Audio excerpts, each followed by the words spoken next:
हर लोहे की तलवार जो मैं बनाता हूँ मेरी लाइफ स्पैन में 3 दिन जोड़ देती है। ये एक ऐसी एबिलिटी है जो मुझे ट्रांसमाइग्रेट करने के बाद मिली। जब तक मैं हैमरिंग और क्वेंचिंग करता रहूंगा मेरी लाइफ स्पैन लगातार बढ़ती रहेगी। साल बीत गए और मेरी लाइफ स्पैन पूरे 1,20,000 साल पहुंच गई, लेकिन मैं रत्ती भर भी खुश नहीं था, क्योंकि मैं सिर्फ मॉर्टल रेल्म में ही कल्टीवेट कर सकता था। न तो मैं इमॉर्टल्स का प्रोटेक्टिव ऑरा काट सकता था और न ही तलवार पर सवार होकर हवा में उड़ सकता था। भाई, ऐसी इमॉर्टैलिटी का क्या फायदा? दशकों बाद जाकर मुझे पता चला कि लाइफ स्पैन को भट्टी की आग की तरह भी जलाया जा सकता है। उस दिन मैं शहर के एक पुराने कस्टमर के लिए आखिरी किचन नाइफ बना ही रहा था कि अचानक ब्लैकस्मिथ की भट्टी से एक गहरे लाल रंग की लपट निकली। एक टूटी हुई तलवार में सील हुई एक एंशिएंट गॉड की रेमनेंट सोल मेरे सिर के ऊपर तैरने लगी। उस रेमनेंट सोल की आंखों में सदियों का तजुर्बा चमक रहा था। वो मुझे घूरते हुए एक ऐसी आवाज में बोली जो प्राचीन काल से आ रही थी, मॉर्टल, तुम्हारे अंदर की लाइफ, ये आग इतनी भयंकर है जिसके बारे में कभी सुना नहीं गया। हा हा हा,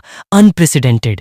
ये सच में स्वर्ग से मुझे गिफ्ट में मिली एक परफेक्ट भट्टी है। मैंने अपनी भौहें सिकोड़ी और धीरे से हाथ का आयरन हैमर नीचे किया। हवा में तैरते उस सेमी ट्रांसपेरेंट फैंटम को देखते हुए मैंने शांति से पूछा, कौन हो तुम और इस कबाड़ के ढेर में क्यों छुपे हो? वो रेमनेंट सोल हवा में गर्व से खड़ी हो गई, जिससे एक हल्का लेकिन बेहद हाई लेवल का प्रेशर निकल रहा था। मैं 9 नीदरवर्ल्ड्स का आइस एंसेस्टर हूँ, एक डिवाइन जनरल जिसने 10,000 साल पहले स्वर्ग के डिवाइन वेपन्स चलाए थे। लड़के, अगर तुम मेरे डिसाइपल बनने को तैयार हो तो मैं तुम्हें सिखाऊंगा कि अपनी इस कभी न खत्म होने वाली लाइफ स्पैन का असली यूज कैसे करते हैं। मेरा दिल अचानक कांप उठा। लाइफ स्पैन का यूज कॉम्बैट के लिए भी हो सकता है? क्या ये सिर्फ सर्वाइवल के लिए नहीं है? बेवकूफ मॉर्टल्स सिर्फ इमॉर्टैलिटी और जवानी बनाए रखने के बारे में जानते हैं, लेकिन उन्हें ये नहीं पता कि लाइफ स्पैन इस दुनिया में लाइफ का सबसे प्योर सोर्स है। अगर तुम लाइफ स्पैन को फ्यूल की तरह भट्टी में डालो तो तुम सुप्रीम हेवनली फायर जलाकर ऐसे पियरलेस डिवाइन वेपन्स बना सकते हो जिससे इमॉर्टल्स भी कांप उठें। हा, सिर्फ इतना ही नहीं, तुम अपनी लाइफ स्पैन को अपने अंदर मर्ज भी कर सकते हो, जिससे शॉर्ट टाइम में कॉम्बैट पावर 10 मिलियन गुना बढ़ जाएगी। जब तक तुम्हारी लाइफ स्पैन खत्म नहीं होती, हा, तुम एक इमॉर्टल वॉर गॉड रहोगे। ये सुनकर मेरे लंबे समय से शांत दिल में आखिरकार एक जबरदस्त लहर उठी। अगर पूरे 1,20,000 साल की लाइफ स्पैन कॉम्बैट पावर में बदल जाए तो क्या मैं इस मॉर्टल रेल्म में चौड़े होकर नहीं घूम सकूंगा? ये सोचकर मैंने एक गहरी सांस ली और तुरंत इसे ट्राई करने का फैसला किया। अपने हाथ में हाफ फिनिश्ड किचन नाइफ को देखते हुए मेरे दिमाग में एक आइडिया आया। मैंने अपने शरीर के अंदर उस रहस्यमयी पावर के एक हिस्से को एक्टिवेट करने की कोशिश की और 1 साल की लाइफ स्पैन जला दी। तुरंत एक सोने की लपट का टुकड़ा, जो आम लोगों को दिखाई नहीं देता, मेरी उंगलियों से निकलकर सीधे मेरे सामने की भट्टी में चला गया। एक सरसराहट के साथ वो ओरिजिनल नॉर्मल लाल कोयले की भट्टी तुरंत एक गहरे पर्पली गोल्ड कलर में बदल गई। टेम्परेचर इतना हाई था कि आसपास का स्पेस भी थोड़ा डिस्टॉर्ट होने लगा। मैंने हैमर उठाया और लाल गर्म लोहे पर दे मारा। एक बहरे कर देने वाले खट के साथ उस स्ट्राइक की आवाज इतनी क्रिस्प और मीठी थी जैसे किसी बड़े घंटे की गूंज हो। उड़ते हुए लोहे के टुकड़ों के बीच, भाई साहब, इस नॉर्मल लोहे ने सच में एक स्पिरिट को जन्म दे दिया था। क्या ये लाइफ स्पैन जलाने की पावर है? मैं खुशी से झूम उठा। मुझे लगा जैसे मेरा पूरा शरीर पावर से भर गया है। वो ओरिजिनल बेहद भारी ब्लैक आयरन हैमर अब मेरे हाथों में पंख जितना हल्का लग रहा था। मैंने बार बार स्ट्राइक की। हर स्ट्राइक के साथ लाइफ स्पैन जल रही थी। हालांकि हर स्ट्राइक ने सिर्फ कुछ दिन या साल ही जलाए, लेकिन लोहे के टेक्सचर में एक जबरदस्त चेंज आ गया। जैसे ही मैं अपनी इस खुशी में डूबा हुआ था, ब्लैकस्मिथ शॉप का दरवाजा अचानक लात मारकर खोला गया। हम ये शॉप ले रहे हैं तो यहाँ से दफा हो जाओ। मैंने अपनी भौहें सिकोड़ी। इस लड़के का नाम झाओ वुजी था, जो शहर की सबसे बड़ी कल्टीवेशन फैमिली झाओ फैमिली का यंग मास्टर था। झाओ वुजी के बगल में सफेद रोब पहने एक मिडिल एज्ड आदमी खड़ा था। ये शुआन्यू सेक्ट के लेंग वुशुआंग इमॉर्टल हैं। इमॉर्टल को इस जमीन के नीचे छिपी वीक स्पिरिचुअल वेन्स पसंद आ गई हैं और वो यहाँ एक पैलेस बनाना चाहते हैं। तुम सिर्फ एक मॉर्टल ब्लैकस्मिथ हो। अगर अपनी भलाई चाहते हो तो अपने पैसे पकड़ो और यहाँ से रफू चक्कर हो जाओ, वरना हमारे सीधे तरीके से पेश न आने का ब्लेम हमें मत देना। ये ब्लैकस्मिथ शॉप मेरी पुश्तैनी प्रॉपर्टी है, मैं इसे नहीं बेच रहा। झाओ वुजी ऐसे हंसा जैसे उसने कोई बहुत बड़ा जोक सुन लिया हो। हा, तुम अभी क्यों रिफाइनिंग स्टेज पर भी नहीं हो, फिर भी एक इमॉर्टल से न बेचने की बात करने की हिम्मत कर रहे हो। एक इमॉर्टल तुम्हें एक चींटी की तरह कुचल सकता है। शुआन्यू सेक्ट का इमॉर्टल आगे बढ़ा और एक बेरुखे एक्सप्रेशन के साथ मुझे नीची नजरों से देखने लगा। इमॉर्टल रेल्म के मामलों में दखल देना तुम्हारा काम नहीं है। तुम्हारे इस मुश्किल कल्टीवेशन को देखते हुए फिजिकल टॉर्चर से बचने के लिए जल्दी यहाँ से निकल जाओ। मैंने इस ऊंचे और घमंडी इमॉर्टल को देखा। मुझे कोई डर महसूस नहीं हुआ, बल्कि हल्की सी हंसी आने लगी। भले ही मेरे पास कोई इमॉर्टल टेक्निक नहीं है, लेकिन मेरे पास 1,20,000 साल की लाइफ स्पैन है। तुम्हें मेरी शॉप चाहिए? तुम इसे ले सकते हो, बशर्ते तुम मेरी एक स्ट्राइक झेल सको। कितना एरोगेंट मॉर्टल है। आज मैं तुम्हें दिखाऊंगा कि इमॉर्टल्स और मॉर्टल्स के बीच क्या फर्क होता है। इसके साथ ही उसने अपनी आस्तीन झटकी और एक फ्लाइंग स्वॉर्ड जिससे हल्की नीली लाइट निकल रही थी उसके सामने मंडराने लगी। उस तलवार से निकलने वाली शार्प स्वॉर्ड एनर्जी आसपास की हवा को चीर रही थी। कोल्ड इमॉर्टल मास्टर, चलिए इस लौंडे को एक सबक सिखाते हैं। इसे बताते हैं कि अंगूर खट्टे क्यों होते हैं। मैंने एक गहरी सांस ली और उस नॉर्मल किचन नाइफ को कसकर पकड़ लिया जो अभी अभी क्वेंच हुआ था। मैंने इस चाकू को बनाने के दौरान पूरे 10 साल जलाए थे। हालांकि बाहर से ये लाइफ एसेंस अभी भी डार्क दिख रहा था, लेकिन इसका इंटरनल स्ट्रक्चर पूरी तरह ट्रांसफॉर्म हो चुका था। मेरे दिमाग में वो सोल्जर चिल्लाया, लड़के कायर मत बनो, ब्लेड में अपना लाइफ एसेंस डालो और उसे दिखा दो कि चीज क्या है। मैंने मन ही मन चैंट किया, 50 साल का लाइफ एसेंस जला दो। एक बूम के साथ वायलेंट लाइफ एनर्जी की एक लहर मेरी मेरिडियंस से होते हुए क्लीवर में बह गई। उस कभी नॉर्मल रहे क्लीवर के सरफेस पर रहस्यमयी गोल्डन पैटर्न्स की एक लेयर हल्की सी दिखाई देने लगी। शुआन्यू सेक्ट के इमॉर्टल ने ठंडी सांस ली। स्टारलाइट फ्लाइंग स्वॉर्ड लाइट की एक लकीर में बदल गई और बिजली की स्पीड से सीधे मेरी चेस्ट की तरफ बढ़ी। पहले मैं इसे साफ नहीं देख पाता, लेकिन अब लाइफ एसेंस जलने के साथ उस फ्लाइंग स्वॉर्ड की स्पीड मेरी आंखों में बेहद स्लो हो गई थी। मैंने धीरे से अपना राइट हैंड उठाया और कैजुअली ब्लेड को घुमा दिया। एक बहरे कर देने वाले खट के साथ मेरे अंदर से एक वायलेंट फोर्स निकली। वो शॉकवेव बाहर की तरफ फैली जिसने ब्लैकस्मिथ शॉप की आधी छत उड़ा दी। झाओ वुजी और उसके सर्वेंट्स इधर उसमें जा गिरे। उनके बाल बिखर गए और वे पूरी तरह बदहवास हो गए। अगले ही पल एक क्रिस्प टूटने की आवाज ने शांत हवा को चीर दिया। वो नीली लाइट जिस पर लेंग वुशुआंग को इतनी उम्मीदें थीं हवा में उड़ गईं और जैसे ही उसने मेरे क्लीवर को छुआ वो कागज की तरह चकनाचूर हो गईं और जमीन पर बिखरे अनगिनत नीले टुकड़ों में बदल गईं। लेंग वुशुआंग ने मुंह से खून की उल्टी की। उसका चेहरा बिल्कुल सफेद पड़ गया। उसने जमीन पर पड़े उन टुकड़ों को अविश्वास से देखा, फिर मेरी तरफ सिर उठाया। उसकी आवाज कांप रही थी और वो चीखा, ये इम्पॉसिबल है, ये इम्पॉसिबल है। तुम क्लियरली सिर्फ एक मॉर्टल हो। तुमने एक ही स्ट्राइक में मेरे लो ग्रेड स्पिरिचुअल वेपन को कैसे चकनाचूर कर दिया। मैं हाथ में क्लीवर लिए एक बेरुखे एक्सप्रेशन के साथ शांति से अपनी जगह पर खड़ा रहा। ऐसा लगा जैसे एक इमॉर्टल की तलवार भी कुछ खास नहीं थी। झाओ वुजी अब पूरी तरह टेरिफाई हो चुका था। वो जमीन पर गिर पड़ा, डर के मारे हिल भी नहीं पा रहा था और एक भी ढंग का सेंटेंस नहीं बोल पा रहा था। उसकी आंखों में जो ओमनीपोटेंट इमॉर्टल था उसे एक मामूली मॉर्टल ब्लैकस्मिथ ने एक ही वार में इंस्टेंटली ढेर कर दिया था। इस चीज ने उसके पूरे परसेप्शन को हिलाकर रख दिया था। लेंग वुशुआंग मुश्किल से अपने पैरों पर खड़ा हुआ। उसकी आंखें खौफ से भरी थीं। उसे समझ आ गया था कि उसने ततैया के छत्ते में हाथ डाल दिया है और वो आनन फानन में झाओ वुजी को घसीटते हुए ले गया। मैंने उनके जाते हुए आकृतियों को बिना पीछा किए देखा, बल्कि अपने हाथ में मौजूद क्लीवर को नीचे देखते हुए मेरा दिल खुशी से धड़क रहा था। अपनी लाइफ स्पैन को जलाकर मिलने वाला पावर बूस्ट सच में बहुत हेवन डिफाइंग था। सिर्फ 50 साल की लाइफ स्पैन ने मुझे एक इमॉर्टल कल्टीवेटर को इंस्टेंटली मारने की स्ट्रेंथ दे दी थी। क्या होगा अगर मेरी पूरी 1,20,000 साल की लाइफ स्पैन जल जाए। यहाँ तक कि मेरे दिमाग में वो सोल्जर्स भी हैरान थे। लड़के, तुम्हारा एप्टीट्यूड तो एवरेज है और तुम्हारी लाइफ स्पैन भी एवरेज है, फिर भी तुम्हारे पास जो लाइफ स्पैन बची है वो सच में मॉन्स्ट्रस है। हालांकि तुमने अभी बहुत ज्यादा शोर मचा दिया है। तुम जल्दी ही और भी स्ट्रॉन्ग कल्टीवेटर्स को अट्रैक्ट कर लोगे। मैंने सिर हिलाया। मैं अपनी वेल्थ शो न करने का प्रिंसिपल जानता था, खासकर ऐसा हेवन डिफाइंग सीक्रेट। अगले कुछ दिनों के लिए मैंने खुद को सबसे अलग कर लिया। लोहा बनाना और लाइफ स्पैन एक्यूमुलेट करना जारी रखा, जबकि ब्लैकस्मिथ शॉप के आसपास अनगिनत डिफेंसिव और इनविजिबिलिटी अरेज सेट कर दिए। सेफ्टी के लिए मैंने उन सीक्रेट डिवाइन रून्स का भी यूज किया जिन पर मैंने कई सालों तक रिसर्च की थी, ताकि पूरी ब्लैकस्मिथ शॉप के ऑरा को पूरी तरह आइसोलेट किया जा सके। ये सब खत्म करने के ठीक 3 दिन बाद आसमान में अचानक एक टेरिफाइंग प्रेशर फैल गया जिसने मुझे चौंका दिया। अरे के पार देखते हुए मैंने सफेद रोब्स में एक मिडिल एज्ड आदमी को ऑस्पिशियस क्लाउड्स पर सवार देखा, जो मेरी ब्लैकस्मिथ शॉप की तरफ तेजी से बढ़ रहा था। उसकी स्पीड इतनी फास्ट थी कि वो पीछे आफ्टर इमेजेस छोड़ रहा था, जो नॉर्मल कल्टीवेटर्स की पहुंच से बहुत दूर थी। क्या ये शुआन्यू सेक्ट का कोई पावरफुल फिगर हो सकता है जो मेरे दरवाजे पर आ रहा है? मैंने तुरंत एक सिंगल एच एंड सील से सभी इनविजिबिलिटी अरेज को एक्टिवेट कर दिया। एक पल में वो खस्ताहाल ब्लैकस्मिथ शॉप हवा में गायब हो गई और वहां सिर्फ एक बंजर जमीन रह गई। हालांकि सफेद रोब वाला वो मिडिल एज्ड आदमी ब्लैकस्मिथ शॉप के ऊपर रुक गया, जिसके हाथ में एक 5 कलर्ड लाइट थी। उसने अपनी भौहें थोड़ी सिकोड़ी और मन ही मन बुदबुदाया, अजीब है, शुआन तियान कंपास क्लियरली दिखाता है कि यही वो जगह है, तो फिर ये इतनी उजाड़ क्यों है?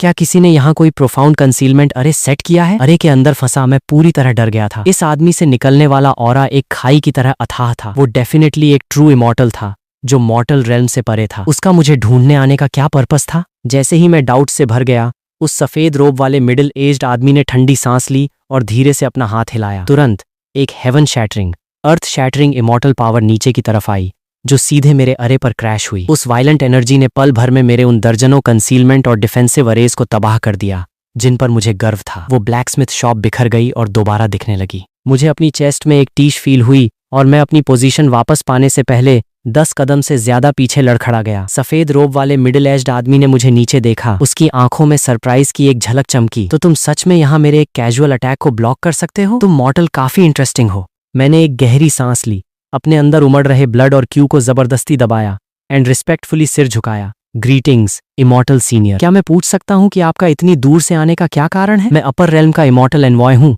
मास्टर बायू। मुझे मॉर्टल रेल्म में उतरकर उन सभी लोगों को ले जाने का ऑर्डर मिला है जिनकी लाइफ स्पैन एबनॉर्मल है, ताकि वे मेरे साथ इमॉर्टल रेल्म में आकर इमॉर्टल्स बन सकें। इन 2 शब्दों को सुनकर मुझे कोई एक्साइटमेंट फील नहीं हुई, बल्कि मेरे अंदर विजिलेंस का एक स्ट्रॉन्ग सेंस जाग उठा। दुनिया में कोई भी लंच फ्री नहीं होता, मैंने सोचा। ये बायू झेनरिन इतना कोल्ड और इंडिफरेंट है और उसने मेरी ग्रेट फॉर्मेशन को तोड़ने के लिए अपनी पावर का भी यूज किया। ऐसा नहीं लगता कि वो मुझे एक लग्जरी लाइफ एंजॉय कराने ले जा रहा है। इसके अलावा मेरी लाइफ स्पैन पूरे 1,20,000 साल है। अगर इमॉर्टल रेल्म के किसी पावरफुल बीइंग को इसका पता चला तो वो मुझे रिफाइन करने के लिए किसी रेयर ट्रेजर की तरह यूज कर सकते हैं। ये सोचकर मैंने रिस्पेक्टफुली रिप्लाई किया, आपकी इस दयालुता के लिए थैंक यू इमॉर्टल। हालांकि मेरा अभी भी मॉर्टल रेल्म में एक कार्मिक डेट सेटल करना बाकी है। मेरी एक फीमेल अप्रेंटिस है जिसका नाम गू शिक्सुए है, जो एक ब्लॉक्ड मेरिडियन के साथ पैदा हुई थी और अपनी लाइफ के एंड के करीब है। मैंने उसकी बाकी की लाइफ में उसकी केयर करने का प्रॉमिस किया था। मैं सोच रहा हूँ कि क्या इमॉर्टल मुझे उसे अपने साथ ले जाने की परमिशन देंगे। एक्चुअली ये गू शिक्सुए मुझे 3 साल पहले एक अबेंडेंड बेबी मिली थी जो अब 18 साल की है। वो इनोसेंट और केयरफ्री है और भले ही वो कल्टीवेट नहीं कर सकती, लेकिन क्यू कल्टीवेशन के लिए उसका टैलेंट बेहद हाई है। मैंने उसे पहले ही अपना डिसाइपल बना लिया है। मैं उसे मॉर्टल रेल्म में छोड़ने में कंफर्टेबल फील नहीं करता। अगर ये मास्टर बायू एग्री नहीं होते तो मुझे मौत की लड़ाई लड़नी होगी। वो सिर्फ एक मॉर्टल लड़की है, लेकिन जब तुम उसे ले जाने पर अड़े हो तो ले जाओ, जल्दी करो। इस इमॉर्टल के पास लिमिटेड टाइम है। मैंने राहत की सांस ली और जल्दी से इनर रूम में गया। सो रही गू शिक्सुए को जगाया। उसे कुछ ब्रीफ इंस्ट्रक्शंस देने के बाद मैं उसे ब्लैकस्मिथ शॉप से बाहर ले आया। गू शिक्सुए मेरे पीछे छुप गई, थोड़ी डरी हुई, अपनी बड़ी पानी जैसी आंखों से आसमान में मास्टर बायू को क्यूरियसली ऑब्जर्व कर रही थी। मास्टर यू ने बात करना बंद कर दिया और अपनी आस्तीन के एक इशारे से सफेद लाइट के एक क्लाउड ने हमें ऊपर उठा लिया, जो तुरंत लाइट की एक लकीर में बदलकर होराइजन में गायब हो गया। रास्ते में मैंने मॉर्टल रेल्म के पहाड़ों और नदियों को तेजी से पीछे छूटते देखा। मेरा दिमाग अनगिनत थॉट्स से भरा था। मास्टर यू हमें मॉर्टल रेल्म के सेंट्रलिया एरिया में ले गए, जहां 100 से ज्यादा लोग पहले ही इकट्ठा हो चुके थे। करीब से देखने पर मुझे पता चला कि ये सभी मॉर्टल रेल्म के टॉप टियर एक्सपर्ट्स थे, जिनमें से हर एक के पास एक एक्सेप्शनली स्ट्रॉन्ग लाइफ फोर्स थी। उनमें से कुछ तो ऐसे ओल्ड मॉन्स्टर्स भी थे जो अपनी लाइफ स्पैन के एंड के करीब थे। वे एक साथ इकट्ठा थे, उनके चेहरे लाल थे, उनकी आंखें इमॉर्टल रेल्म की चाहत से भरी थीं। गू शिक्सुए ने मेरी आस्तीन कसकर पकड़ ली। मास्टर, मुझे ये लोग बहुत पावरफुल लग रहे हैं। क्या हम सच में इमॉर्टल रेल्म जा रहे हैं? मैंने धीरे से उसके हाथ के पीछे थपथपाया, उसे न डरने का सिग्नल दिया, लेकिन अंदर ही अंदर मैं हंसा। ये लोग सोच रहे थे कि वे एंजॉय करने जा रहे हैं, अनअवेयर कि जो उनका वेट कर रहा है वो शायद इटर्नल डैमनेशन की एक खाई है। आधे घंटे बाद आसमान में अचानक 5 पावरफुल फिगर्स दिखाई दिए। हर एक के हाथ में एक ब्लैक क्रिस्टल कंपास था। जैसे ही उन्होंने एक साथ चैंट किया, वो 5 कंपास एक साथ मिल गए, जिससे एक चकाचौंध करने वाली लाइट निकली, जिसने आसमान में एक बड़ा ब्लैक होल चीर दिया। पैसेज खुल गया है, सब लोग जल्दी अंदर जाओ। जैसे ही बायू झेनरिन ने ठंडी आवाज में डांटा, सैकड़ों कल्टीवेटर्स खुशी से झूम उठे और ब्लैक होल में कूद पड़े। गू शिक्सुए और मैं उनके साथ मिल गए और हमने भी ब्लैक होल में एंट्री की। एक चक्कर आने वाले स्पिन के बाद हम एक बड़े एथीरियल इमॉर्टल माउंटेन के पैर के पास दिखाई दिए। यहाँ की इमॉर्टल एनर्जी इतनी डेंस थी कि वो ऑलमोस्ट टैनेजेबल थी। आसपास के लोग तुरंत एक्साइटमेंट से चिल्लाने लगे, क्या ये इमॉर्टल रेल्म है? हेवेंस, मुझे लग रहा है कि मैं अपने बॉटलनेक को ब्रेक करने वाला हूँ। तभी रेड रोब में एक मिडिल एज्ड आदमी हमारे सामने पतली हवा से अपीयर हुआ। उसने हमें एरोगेंटली नीचे देखा और धीरे से बोला, मैं मो कियानशान हूँ, इमॉर्टल रेल्म में मो फैमिली का एक स्टीवर्ड। आज के दिन से तुम मो फैमिली के मेनियल डिसाइपल्स होगे जो मेरे ज्यूरिसडिक्शन में आते हैं। तुम्हारे पीछे जो इमॉर्टल माउंटेन है उसमें अनगिनत केव्स हैं। तुम रहने के लिए कोई भी एक चुन सकते हो। इसके अलावा ये हमारी फैमिली की तरफ से एक स्पेशल गिफ्ट है, एसेंशन पिल। इसे लेने के बाद आधे दिन के भीतर ये तुम्हें मॉर्टल रेल्म को ब्रेक करने में हेल्प करेगी, जिससे तुम मॉर्टल्स की लिमिट्स को पार कर सकोगे और सच में इमॉर्टैलिटी पा सकोगे। ये कहकर उसने अपनी उंगली झटकी और अनगिनत गोल्डन रेज निकली, जो एक अजीब मेडिसिनल फ्रेग्रेंस छोड़ती गोल्डन पिल्स में बदल गईं और हर पर्सन के सामने एक्यूरेटली लैंड हुईं। भीड़ ने अपने सामने उन गोल्डन पिल्स को देखा। उनकी आंखें ग्रीड और फरवर से भरी थीं। वे चाहते थे कि वे इसे तुरंत निगल लें। मैंने हाथ बढ़ाकर वो गोल्डन पिल ले ली, लेकिन तुरंत ही उसे स्पिरिचुअल एनर्जी की एक वीक विस्प से एनवेलप कर दिया, ताकि वो सीधे मेरी स्किन से कांटेक्ट में ना आए। मो कियानशान की दिखने में जेंटल लेकिन एक्चुअली बेहद कोल्ड आंखों को देखते हुए मेरे दिल में वो ओमिनस प्रेमोनिशन और स्ट्रांग हो गया। दुनिया में कोई फ्री लंच नहीं होता। मो फैमिली हमें मॉर्टल रेल्म से ऊपर लाने के लिए इतनी बड़ी लेंथ तक गई, तो डेफिनेटली चैरिटी के लिए नहीं। इस एसेंशन पिल में डेफिनेटली कुछ गड़बड़ है। मो कियानशान ने हाथ हिलाया, हमें बिखरने और कल्टीवेट करने के लिए अपनी खुद की केव्स ढूंढने का सिग्नल दिया। सबने उसे प्रोफ्यूजली थैंक यू कहा और तेजी से इमॉर्टल माउंटेन की तरफ उड़ गए, क्योंकि हर कोई देख सकता था कि वे जितना ऊपर जाएंगे इमॉर्टल एनर्जी उतनी ही डेंस होती जाएगी। मैंने गु शिक्सुए को साथ खींचा, धीरे धीरे सबसे पीछे चलते हुए, मास्टर क्या हमें जल्दी करके कोई बेहतर केव नहीं पकड़नी चाहिए? पगली लड़की, जो पेड़ सबसे लंबा होता है, हवा उसी को सबसे ज्यादा पकड़ती है। जंगल का सबसे लंबा पेड़ ही सबसे पहले काटा जाता है। चलो बस एक सेक्लूडेड स्पॉट चुन लेते हैं। फाइनली हमने माउंटेन के आधे रास्ते पर एक इनकॉन्स्पिक्यूअस एबेंडेंड केव चुनी। अंदर एंटर करने के बाद मैंने सबसे पहला काम कल्टीवेट करने का नहीं किया, बल्कि जल्दी से केव के चारों तरफ 1 दर्जन से ज्यादा कंसीलमेंट और ऑरा आइसोलेटिंग फॉर्मेशंस सेट कर दिए, ताकि ये एश्योर हो सके कि बाहर का कोई भी इंसान कुछ देख न पाए। ये सब करने के बाद मैंने एसेंशन पिल निकाली और उसे जमीन पर रख दिया। गु शिक्सुए क्यूरियसली करीब आई। मास्टर क्या ये एलिक्सिर सच में हमें इमॉर्टल्स बना सकता है? Immortal realm survival of the fittest की जगह है, हमें सावधान रहना होगा। श्यूएयर, पहले पीछे हटो। मैं एक सोफिस्टिकेटेड अप्रेजल अरे निकालूंगा। ये उन रेयर ट्रेजर्स से बना है जिन्हें मैंने मॉर्टल रेल्म में ब्लैकस्मिथिंग के कई सालों के दौरान एक्यूमुलेट किया था। ये किसी भी एलिक्सिर के इंग्रेडिएंट्स को एनालाइज कर सकता है। मैंने एसेंशन पिल को अरे के सेंटर में रखा, एक छोटे थॉट के साथ इसे एक्टिवेट किया और एक पल बाद अरे पर ब्लैक मिस्ट की एक विस्प दिखाई दी। उस मिस्ट के अंदर से एक चुभने वाली कीड़े की चहचहाहट की आवाज हल्की सी सुनी जा सकती थी।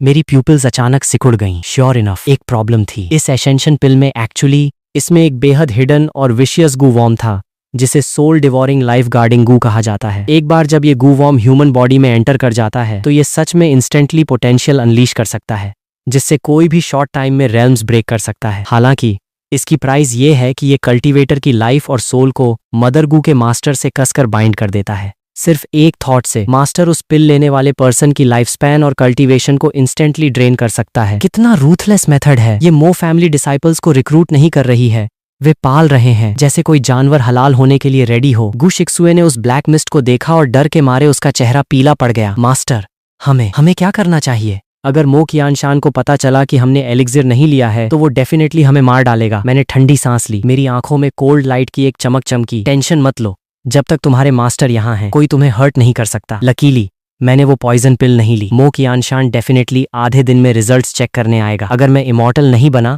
तो इससे डेफिनेटली उसका सस्पिशन बढ़ जाएगा। चूंकि मैं मेडिसिन नहीं ले सकता, इसलिए मैं खुद को फोर्स ब्रेक थ्रू कराने के लिए सिर्फ अपने आप पर डिपेंड रह सकता हूँ। मैंने केव में डेंस इमॉर्टल एनर्जी को देखा और मन ही मन चैंट किया, 9 नीदर आइस एंसेस्टर, मुझे प्रोटेक्ट करो। आइस एंसेस्टर की इल्यूजरी इमेज मेरे शरीर से बाहर तैरने लगी। लड़के, तुम्हारे पास अभी सिर्फ 1,20,000 साल की लाइफ स्पैन है। अगर तुम ब्रेक थ्रू करने के लिए एलिक्सिर पर डिपेंड नहीं करते, तो तुम्हें इसे सपोर्ट करने के लिए एक ह्यूज अमाउंट ऑफ एनर्जी की नीड होगी। तुम्हारा क्या का प्लान है? मैंने अपने दांत भींचे। बिना रिस्क के कुछ हासिल नहीं होता। मुझे ब्रेक थ्रू कराने में हेल्प करने के लिए मेरी लाइफ स्पैन के 3 साल जला दो। जैसे ही मेरे वर्ड्स निकले, मेरे शरीर में मौजूद लाइफ स्पैन इंस्टेंटली 3 साल कम हो गई और उसकी जगह एक टेरिफाइंग इनडिस्क्राइबल प्राइमल पावर मेरी मेरिडियंस में वाइल्डली रेज करने लगी। मैंने 9 नीदरवर्ल्ड बॉडी सेवरिंग टेक्निक को एक्टिवेट किया, जो मुझे 9 नीदरवर्ल्ड आइस एंसेस्टर ने सिखाई थी। इस पावर को मेरे शरीर के अंदर मॉर्टल इमॉर्टल बैरियर की तरफ गाइड करते हुए केव के आसपास की इमॉर्टल एनर्जी इस प्राइमल पावर द्वारा मेरी तरफ खींची गई, जिससे मेरे सिर के ऊपर इमॉर्टल एनर्जी का एक मैसिव वोर्टेक्स बन गया। मेरी हड्डियां क्रैक और पॉप हुईं। मेरी मेरिडियंस को लगातार चौड़ा और रीऑर्गेनाइज किया जा रहा था। वो पेन ऐसा था जैसे 10,000 चींटियां मेरे दिल को चबा रही हों, लेकिन मैंने एक भी आह नहीं भरी। अपने दांत भींचे और परसीवियर करता रहा। टाइम सेकंड दर सेकंड बीतता गया और आधे दिन की डेडलाइन तक सिर्फ एक इंसेंस स्टिक जलने जितना टाइम बचा था। फाइनली मेरे शरीर के अंदर का बैरियर उस गोल्डन टॉरेंट के इम्पैक्ट से चकनाचूर हो गया। मेरे शरीर से एक पावरफुल शॉकवेव एक्सप्लोड हुई जिसने केव के अंदर के मलबे को पल्वराइज कर दिया। मैंने धीरे से अपनी आंखें खोली। मेरी आंखों में गोल्डन लाइटनिंग हल्की सी फ्लिकर कर रही थी। मैं सक्सीड हो गया। मैंने न सिर्फ कंसंट्रेशन रेल्म में सक्सेसफुली एंट्री की और एक ट्रू इमॉर्टल बना, बल्कि इसलिए क्योंकि मैंने अपने लाइफ एसेंस को जलाकर ब्रेक थ्रू किया था। मेरा फाउंडेशन इनक्रेडिबली सॉलिड था और मेरे शरीर के अंदर की इमॉर्टल पावर सेम लेवल के कल्टीवेटर्स से 10 गुना ज्यादा स्ट्रांग थी। जिस चीज ने मुझे और भी सरप्राइज किया वो ये थी कि ब्रेक थ्रू के बाद मेरी लाइफ स्पैन लिमिट एक्चुअली 30,000 साल बढ़ गई थी। पिछले कंजम्पशन को इंक्लूड करके अब मेरे पास 1,49,997 साल की लाइफ स्पैन है। मैं खड़ा हुआ, बगल में डम्बफाउंड खड़ी गु शिक्सुए को देखा और हल्का सा स्माइल किया। शुए, तुम्हारे मास्टर ने पहले ही ब्रेक थ्रू कर लिया है, अब ये तुम्हारे ऊपर है। हालांकि शुए कल्टीवेट नहीं कर सकती, लेकिन मैंने सीक्रेटली एक सीक्रेट मेथड का यूज करके उसके ऑरा को ऐसे डिस्गाइज किया जैसे वो पहले ही एक इमॉर्टल बन चुकी हो। जब तक मो कियानशान अपने डिवाइन सेंस से केयरफुली प्रोब नहीं करता वो डेफिनेटली कोई फ्लॉज नहीं ढूंढ पाएगा। हम केव से बाहर निकले और माउंटेन के पैर में बने स्क्वायर पर आ गए। इस समय स्क्वायर पहले से ही लोगों से भरा हुआ था। ज्यादातर लोग एक्साइटेड स्माइल्स पहने हुए थे, क्लियरली ये बिलीव करते हुए कि उन्होंने मिसफॉर्च्यून को फॉर्च्यून में बदल दिया है और एक ही झटके में स्वर्ग पहुंच गए हैं। मो कियानशान हवा में खड़ा था, हाथ पीछे बंधे थे, कोल्डली भीड़ को नीचे देख रहा था। उसका ऑरा पहले से भी ज्यादा प्रोफाउंड और टेरिफाइंग था, जो उसकी इमेंस स्ट्रेंथ को इंडिकेट कर रहा था। जब टाइम आया, मो कियानशान धीरे से बोला। उसकी आवाज में कोई इमोशन नहीं था। सब लोग जल्दी आगे बढ़ो। वो कल्टीवेटर्स जो थोड़े स्लो थे टेरिफाइड हो गए और स्क्वायर के सेंटर की तरफ दौड़े। मो कियानशान की कोल्ड नजरों ने भीड़ को स्कैन किया। फाइनली 4 पीले पड़े, वीक मॉर्टल कल्टीवेटर्स पर टिक गईं। उसने कोल्डली पूछा, तुम चारों इमॉर्टल्स क्यों नहीं बने?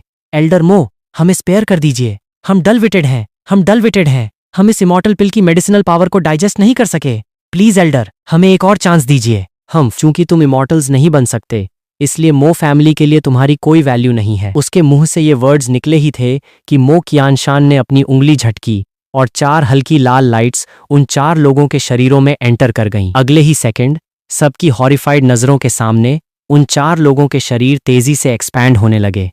उनकी सोल्स पूरी तरह ऑब्लिटरेट हो गईं। खून की एक थिक बदबू हवा में फैल गई जिसने पहले से एक्साइटेड भीड़ को इंस्टेंटली एक आइसी एबिस में धकेल दिया। मो कियानशान ने अपने हाथ क्लैप किए। बाकी लोगों की बात करें तो तुम सब बहुत ओबीडियंट रहे हो। मो फैमिली नेचुरली तुम्हारे साथ बुरा बिहेव नहीं करेगी। आज से तुम मो फैमिली के ऑथराइज्ड सर्वेंट्स हो। जब तक तुम ओबे करोगे तुम जिंदा रहोगे। अगर तुम्हारे अंदर कोई डिसलॉयल्टी दिखी तो उनका फेट तुम्हारे लिए एक एग्जाम्पल होगा। भीड़ ने एक दूसरे को देखा।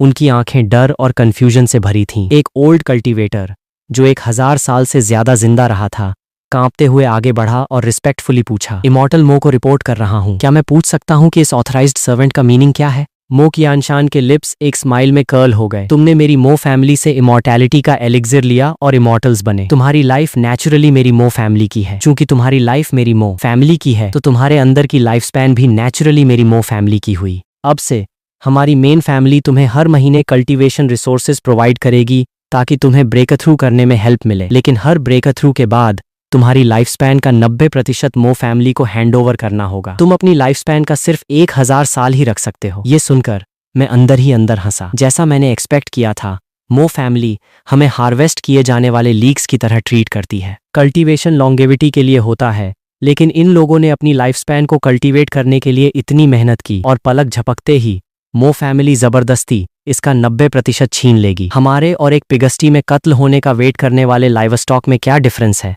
इसके अलावा मो कियानशान ने कलेक्शन के मेथड का मेंशन किया, जिसका मीनिंग है कि मो फैमिली के पास कोई ऐसा विशियस मैजिक वेपन या फॉर्मेशन है जो दूसरों से उनकी लाइफ स्पैन छीन सकता है। मेरी लाइफ स्पैन एक्सट्रीमली लार्ज है। अगर उन्होंने इसे डिस्कवर कर लिया तो हम सब एक हॉरिबल डेथ मरेंगे। मुझे जितनी जल्दी हो सके एस्केप करने का एक रास्ता ढूंढना होगा। मो कियानशान ने ऐसा लगा जैसे कुछ लोगों के थॉट्स भांप लिए हों और वो हंसा। मैं जानता हूं तुम में से कुछ लोग एस्केप करने की सोच रहे हैं, लेकिन मैं तुम्हें उस आइडिया को अबेंडन करने की एडवाइस दूंगा। जो एसेंशियल पिल्स तुमने ली हैं उनमें मेरी मो फैमिली की यूनिक सीक्रेट टेक्निक है। एनुअल एंटीडोट के बिना तुम्हारी बॉडीज और सोल्स असहनीय दर्द में इंच दर इंच सड़ जाएंगी और एवेंचुअली गंदे पानी के एक पूल में बदल जाएंगी। अगर तुम्हें मुझ पर बिलीव नहीं है तो तुम इसे खुद एक्सपीरियंस कर सकते हो। बोलने के बाद मो कियानशान ने एक पूरी तरह ब्लैक स्कल निकाला जिस पर अनगिनत ईविल घोस्ट पैटर्न्स कार्व्ड थे। उसने उसे जेंटली शेक किया और उस स्कल की दर्दनाक चीखें इंस्टेंटली स्क्वायर में गूंज उठीं। अगले ही मोमेंट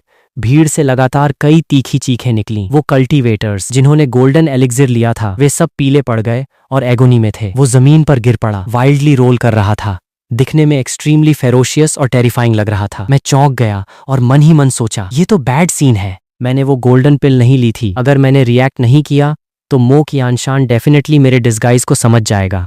मैंने अपने दांत भींचे और भीड़ में मिक्स हो गया, अपने हाथों को सिर पर रखकर जमीन पर गिर पड़ा, एक एक्सट्रीमली पेनफुल और फेरोशियस एक्सप्रेशन डिस्प्ले करते हुए, यहां तक कि कुछ रियलिस्टिक चीखें भी निकालीं। गु शिक्सुए ने मेरे प्रॉम्प्ट करने पर बगल में स्क्वाट किया।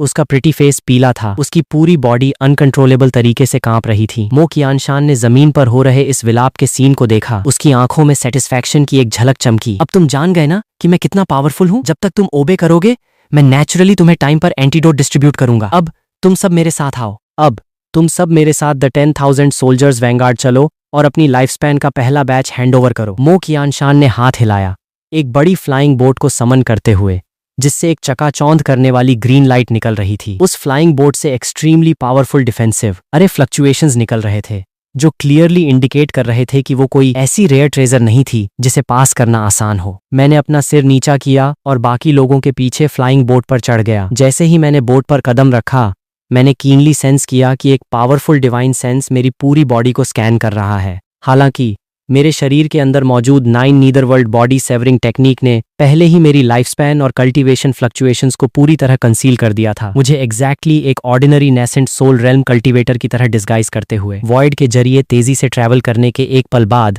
हम एक विशाल ब्लैक वेस्टलैंड पर लैंड हुए। उस वेस्टलैंड के सेंटर में एक टावरिंग ब्लैक टावर खड़ा था जो बादलों तक पहुंच रहा था। वो टावर डेंस डेथ एनर्जी और रीजेंटमेंट से घिरा था और अनगिनत डिवाइन वेपन्स के फैंटम्स उसके चारों तरफ फ्लिकर कर रहे थे। ये मायरियाड वेपन्स इमॉर्टल डस्ट हैं, जो मेरी मो क्लैन का एक फॉरबिडन एरिया भी है। अंदर एंटर करने के बाद हमारे एंसेस्टर्स की स्पिरिट्स पूछेंगी कि तुम कितनी लाइफ स्पैन सैक्रिफाइस करने को रेडी हो। हम में से हर एक को 30,000 साल की लाइफ स्पैन सैक्रिफाइस करनी होगी। सैक्रिफाइस के बाद इमॉर्टल डायनेस्टी हमें एक करस्पॉन्डिंग ट्रेजर बेस्टो करेगी, जो इस बात पर बेस्ड होगा कि हमने कितनी लाइफ स्पैन सैक्रिफाइस की। ट्रेजर हैंडओवर करने के बाद ही तुम्हें इस महीने का एंटीडोट और रिसोर्सेज मिल सकते हैं। अगर किसी ने चीट करने की हिम्मत की और बहुत कम लाइफ स्पैन सैक्रिफाइस की तो मेरे रूथलेस होने का ब्लेम मुझे मत देना। मो कियानशान के वर्ड्स को सुनते हुए मैंने सीक्रेटली प्लॉट किया। ऐसा लगता है कि ये 10,000 आइस इमॉर्टल सीड एक ऐसा टूल है जिसे मो फैमिली लाइफ स्पैन को डिप्राइव और ट्रांसफॉर्म करने के लिए यूज करती है। हालांकि गुड न्यूज ये है कि मो कियानशान खुद डायरेक्टली ये नहीं देख सकता कि हमारे पास कितनी लाइफ स्पैन है। वो सिर्फ इस बात से जज कर सकता है कि हम ट्रैप में फिट बैठते हैं या नहीं, जो इमॉर्टल सीड द्वारा रिफ्लेक्टेड ट्रेजर लेवल पर बेस्ड होता है। ये मुझे मैन्यूवर करने के लिए काफी रूम देता है। ब्लैक टावर के एंट्रेंस पर एक dark blue light screen flicker कर रही थी। हालांकि हर कोई एक्सट्रीमली रिलक्टेंट था, लेकिन मो कियानशान के कसाई चाकू के थ्रेड के अंडर वे सिर्फ कड़वा घूंट पीकर एक के बाद एक अंदर जा सकते थे। गु शिक्सुए और मैं भीड़ के पीछे चले। जैसे ही हम लाइट स्क्रीन से पास हुए, हमारे सामने का सीन ड्रास्टिकली चेंज हो गया। हम एक बाउंडलेस स्टारी स्काई में अपीयर हुए। मेरे पैरों के नीचे नथिंगनेस थी। ओवर्स अनगिनत पावरफुल मैजिकल आर्टिफैक्ट्स जो तरह तरह की लाइट्स रेडिएट कर रहे थे, चारों तरफ फ्लोट कर रहे थे। तभी एक आवाज जो सीमिंगली प्राइमोर्डियल एरा से आ रही थी मेरे दिमाग में गूंजी। ट्रायल किस डिवाइन वेपन की तलाश में है? कितनी लाइफ स्पैन सैक्रिफाइस करनी होगी? इस आवाज के साथ ही इन्फॉर्मेशन का एक विशाल अमाउंट मेरे दिमाग में फ्लड कर गया। मैं इंस्टेंटली यहाँ के रूल्स समझ गया। मायरियाड इमॉर्टल वेपन्स के बीच ट्रेजर्स इमॉर्टल ग्रेड 1 से इमॉर्टल ग्रेड 10 में डिवाइडेड हैं।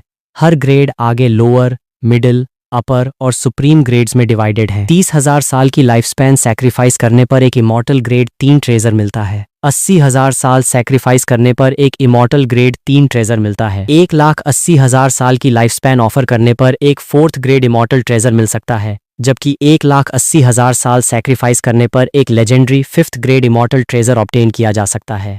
वॉइड में लाइट रेडिएट करते उन एल्यूरिंग मैजिकल आर्टिफैक्ट्स को देखते हुए मेरा दिल डिजायर से जल उठा। मेरी करंट लाइफ स्पैन ऑलमोस्ट 1,50,000 साल के करीब है। अगर ये सिर्फ पिछले साल की बात होती, अगर मैं सिर्फ एक 3rd grade immortal treasure offer कर रहा होता, तो मुझे सिर्फ 30,000 साल की लाइफ स्पैन सैक्रिफाइस करनी पड़ती। बची हुई लाइफ स्पैन का यूज मैं अपने और गु शिक्सुए के लिए कुछ पियरलेस डिवाइन वेपन्स एक्वायर करने के लिए कर सकता था। जब तक मैं ये ट्रेजर्स किसी को नहीं देता, मो कियानशान को कभी पता नहीं चलेगा। ये सोचकर मैंने एक गहरी सांस ली मन ही मन अपनी लाइफ स्पैन के 30,000 साल सैक्रिफाइस करने का पाठ करते हुए मैंने फील किया कि वाइटल एनर्जी की एक लहर एक इनविजिबिलिटी फोर्स द्वारा मेरे शरीर से ड्रेन की जा रही है। तुरंत बाद वॉइड से एक गोल्डन लाइट नीचे आई और मेरे सामने लैंड हुई। वो लाइट डिसिपेट हुई जिससे एक सेलेस्टियल स्वॉर्ड रिवील हुई जो इंटेंस फायर एनर्जी रेडिएट कर रही थी, मिड एयर में शांति से मंडराते हुए। The rank 3 superior treasure, the blazing fire immortal sword. मैंने हाथ बढ़ाकर हिल्ट को पकड़ लिया। ब्लेड के जरिए मेरे शरीर में वायलेंट सेलेस्टियल पावर की एक लहर को बहते हुए फील किया। सच में एक रैंक 3 सुपीरियर ट्रेजर होने के लायक अगर इसे मॉर्टल रेल्म में रखा जाता तो ये डेफिनेटली अनगिनत कल्टीवेटर्स के बीच एक फ्रेंजीड बैटल इग्नाइट कर देता। हालांकि इस तलवार को बाद में मो कियानशान को हैंडओवर करना था, इसलिए मुझे कोई रिग्रेट नहीं था क्योंकि मेरे पास अभी भी स्क्वांडर करने के लिए काफी लाइफ स्पैन थी। वो एंशिएंट आवाज एक बार फिर गूंजी, ट्रायलर, तुम्हारी बॉडी। मेरे पास अभी भी सरप्लस लाइफ स्पैन है, क्या मुझे सैक्रिफाइस करना कंटिन्यू रखना चाहिए? मेरी आंखों में लाइट की एक चमक चमकी। मैंने मन ही मन सोचा, मुझे रिस्क लेना ही होगा, मुझे लेना ही होगा। मुझे अपने और श्यूएर के लिए कुछ रियल ट्रम्प कार्ड्स एक्वायर करने ही होंगे, ऐसे कार्ड्स जो सच में हमें डिफेंड कर सकें और पासा भी पलट सकें। मेरे पास अभी भी 1,19,997 साल की लाइफ स्पैन बची थी। मैंने एक 4th ग्रेड इमॉर्टल वेपन के एक्सचेंज में और 80,000 साल की लाइफ स्पैन सैक्रिफाइस करने का डिसीजन लिया। 80,000 साल की लाइफ स्पैन सैक्रिफाइस करने से मेरी लाइफ स्पैन एक बार फिर एक बड़े मार्जिन से इंस्टेंटली कम हो गई। सेम टाइम पर पूरा स्टारी स्काई हल्का सा कांपने लगा। एज्योर डिवाइन लाइट का एक बीम स्टारी स्काई की गहराइयों से दहाड़ा और फाइनली एक लॉग स्वॉर्ड में ट्रांसफॉर्म हो गया। एक 4th grade immortal supreme divine weapon, the azure emperor creation sword. उसकी पूरी बॉडी जेड जैसी ग्रीन थी जो एंडलेस वाइटैलिटी और डिस्ट्रक्शन का इंटेंट रेडिएट कर रही थी। इस तलवार को देखते हुए मेरे दिमाग में मौजूद 9 नीदरवर्ल्ड वेपन एंसेस्टर भी कांपने से खुद को नहीं रोक सका। मैंने सरप्राइज में एक्सक्लेम किया, ये एज्योर एम्परर की डिवाइन स्वॉर्ड है। इस एज्योर एम्परर की क्रिएशन स्वॉर्ड में एज्योर एम्परर की इनएग्जॉस्टिबल लाइफ फोर्स की एक ट्रेस है। जब तक तुम्हारी एक भी सांस बची है, ये तलवार तुम्हें कंटिन्यूअसली लाइफ फोर्स प्रोवाइड करती रहेगी और इसकी पावर एक्सट्रीमली ग्रेट है। ये डेफिनेटली 4th रैंक इमॉर्टल्स के बीच एक टॉप ग्रेड आइटम है। मैं खुशी से झूम उठा और तेजी से एज्योर एम्परर की क्रिएशन स्वॉर्ड को अपनी सिस्टम स्पेस की गहराइयों में स्टोर कर लिया, एक सीक्रेट टेक्निक से इसके ऑरा को पूरी तरह सील करते हुए। फिर अपनी बची हुई 39,997 साल की लाइफ स्पैन को देखते हुए मैंने ऑल आउट जाने का डिसीजन लिया और 30,000 साल सैक्रिफाइस कर दिए। इस बार मैंने गु शिक्सुए के लिए एक प्रोटेक्टिव मैजिक वेपन ऑब्टेन करने के लिए 30,000 साल की लाइफ स्पैन सैक्रिफाइस करने की तैयारी की। वॉइड से फिर से एक पर्पल लाइट गिरी जो एक पाम साइज्ड पर्पल जेड रुई में बदल गई। द हेवनली हार्ट रुई, एक top grade defensive magic weapon. जब इसका होस्ट मॉर्टल डेंजर में होता है तो एक डिफेंसिव शील्ड ऑटोमेटिकली एक्टिवेट कर सकता है जो एक peak nascent soul realm expert के फुल फोर्स अटैक को झेलने में केपेबल है। ये एक कल्टीवेटर के ऑरा को भी कंसील कर सकता है जो इसे गु शिक्सुए के लिए परफेक्ट बनाता है जिसके पास कोई कल्टीवेशन नहीं है। सेटिस्फाइड होकर मैंने केयरफुली हेवनली हार्ट रुई को दूर स्टोर कर दिया। इस मोमेंट पर मेरी लाइफ स्पैन रिड्यूस होकर सिर्फ 9,997 साल रह गई थी। हालांकि ये पहले से काफी कम थी, लेकिन जब तक मैं कंटिन्यूअसली लोहा बनाता और टेम्पर करता रहूंगा मेरी लाइफ स्पैन किसी भी समय रिप्लेनिश की जा सकती थी। जैसे ही मैं गु शिक्सुए के साथ निकलने वाला था, मैंने अचानक वॉइड में कुछ ही दूरी पर जमीन पर पड़ी एक पैटिड फिगर नोटिस की जिसकी लाइफ फोर्स एक्सट्रीमली वीक थी। मैंने अपनी भौहें थोड़ी सिकोड़ी और इन्वेस्टिगेट करने के लिए आगे बढ़ा,